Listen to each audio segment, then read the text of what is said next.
ಓಂ ಶ್ರೀ ಗುರುಭ್ಯೋ ನಮಃ. ಶ್ರೀಮದ್ ಭಗವದ್ಗೀತಾ 6ನೇ ಅಧ್ಯಾಯ 14ನೆಯ ಶ್ಲೋಕ. ಪ್ರಶಾಂತಾತ್ಮ ವಿಗತಭಿರ್ ಬ್ರಹ್ಮಚಾರಿ ವ್ರತೆ ಸ್ಥಿತಃ ಮನಃ ಸಂಯಮ್ಯ ಮಚ್ಚಿತ್ತೋ ಯುಕ್ತ ಆಸೀತ ಮತ್ಪರಃ.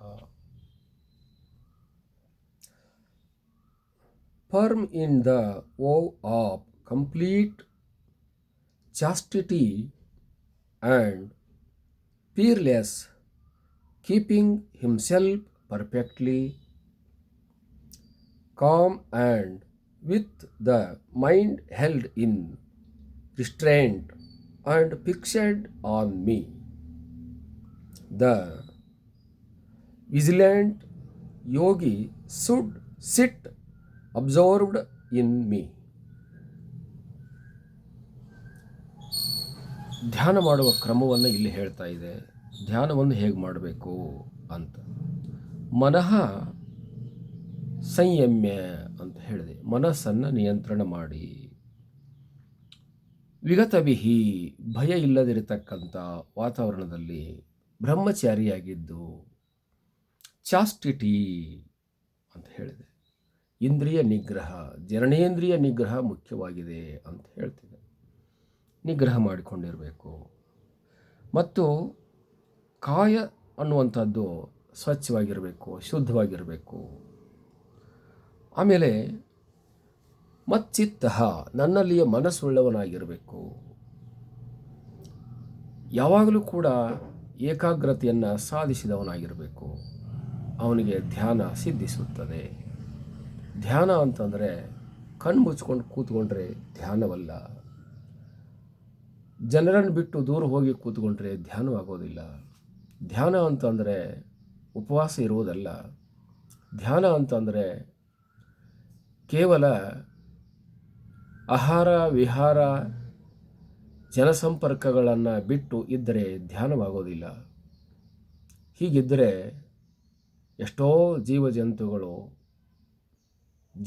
ನಿರ್ಜನ ಪ್ರದೇಶದಲ್ಲಿ ಇರ್ತಾರ, ಏಕಾಂಗಿಯಾಗಿರ್ತಾವ. ಅವೆಲ್ಲ ಧ್ಯಾನ ಅಂತ ಹೇಳ್ಕೊಳ್ಳೋದಿಲ್ಲ. ಧ್ಯಾನ ಅಂತಂದರೆ ಸಂಯಮ ಇರಬೇಕು.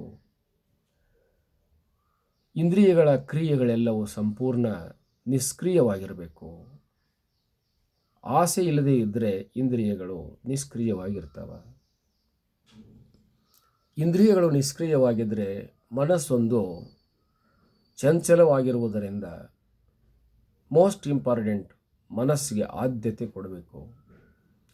ಅದು ಏನನ್ನು ಮಾಡಲಿಕ್ಕೆ ಹೊರಟಿದೆ, ಯಾವ ವಿಷಯವನ್ನು ಕುರಿತು ಹೊರಟಿದೆ, ಅದು ಸತ್ಕರ್ಮ ಮುಖವಾಗಿದೆಯೋ, ಅದು ದುಷ್ಕರ್ಮ ಮುಖವಾಗಿದೆಯೋ, ಅದು ಇಂದ್ರಿಯ ಭೋಗಕ್ಕೆ ಆದ್ಯತೆ ಕೊಡ್ತಿದೆಯೋ, ಆತ್ಮಸುಖಕ್ಕೆ ಆದ್ಯತೆ ಕೊಡ್ತಿದೆಯೋ, ಮನಸ್ಸನ್ನು ಯೋಚನೆ ಮಾಡಿ ನಿಯಂತ್ರಿಸಬೇಕು.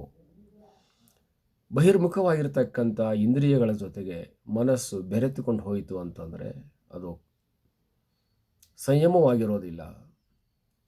ಹಾಗೆ ಮನಸ್ಸು 10 ಇಂದ್ರಿಯಗಳ ಜೊತೆಗೆ ಬೆರೆತುಕೊಂಡು ಸಂಚಾರ ಮಾಡ್ತಾ 10 ಇಂದ್ರಿಯಗಳ ಸುಖಗಳನ್ನು ಅನುಭವಿಸುವುದಕ್ಕೆ ಹೊರಡುತ್ತದೆ.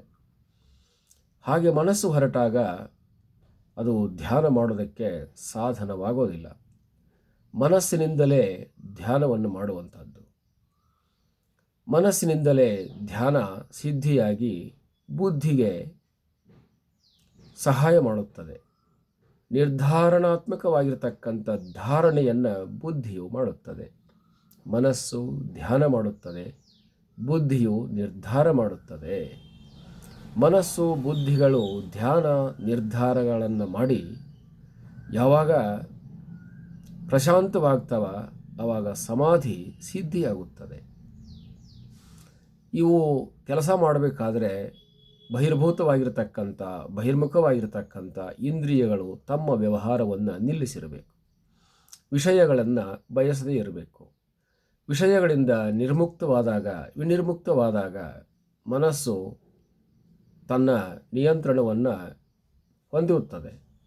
ಮನಸ್ಸು ನಿಯಂತ್ರಣ ಹೊಂದಿತು ಅಂತಂದ್ರೆ ಧ್ಯಾನ ಸಿದ್ಧಿಯಾಗುತ್ತದೆ. ಧ್ಯಾನ ಅಂತಂದರೆ ವಿಗ್ರಹವನ್ನು ಇಟ್ಟುಕೊಂಡು ಮಾಡುವುದು, ನೋಡಿಕೊಂಡು ಮಾಡುವುದು. ಕಣ್ಣು ತೆರೆದುಕೊಂಡು ವಿಗ್ರಹವನ್ನು ನೋಡುವುದು ಧ್ಯಾನವಲ್ಲ. ಕಣ್ಣು ತೆರೆದುಕೊಂಡು ವಸ್ತುಗಳನ್ನು ನೋಡುವುದು ಧ್ಯಾನವಲ್ಲ. ಏಕಾಗ್ರ ಕಣ್ಣನ್ನು ತೆರೆದುಕೊಂಡು ನೋಡುವುದಲ್ಲ. ಕಣ್ಣಿನಿಂದ ಧ್ಯಾನ ಅಲ್ಲ, ಮನಸ್ಸಿನಿಂದ ಧ್ಯಾನ ಆದರೆ ಅದು ಬುದ್ಧಿಗೆ ಸಹಾಯ ಮಾಡುತ್ತದೆ, ನಿರ್ಧಾರಣಾತ್ಮಕ ಶಕ್ತಿಯನ್ನು ಪಡೆಯುತ್ತದೆ. ಆವಾಗ ಸಮಾಧಿ ಸಹಜವಾಗಿಯೇ ಆತನಿಗೆ ಒಲಿದು ಬರುತ್ತದೆ. ಆದ್ದರಿಂದ ಮನಸ್ಸು, ಇಂದ್ರಿಯ, ಬುದ್ಧಿಗಳನ್ನು ನಿಯಂತ್ರಣ ಮಾಡಿಕೊಂಡು ಈ ಶುದ್ಧಿ ದ್ವಾರ ಆತ್ಮಸಿದ್ಧಿಯನ್ನು ಪಡೆದು ಮುಕ್ತನಾಗು ಅನ್ನುವಂಥ ಅಭಿಪ್ರಾಯ ಇಲ್ಲಿ ಹೇಳಿದೆ. ಹರಿ ಓಂ ತತ್ಸತ್.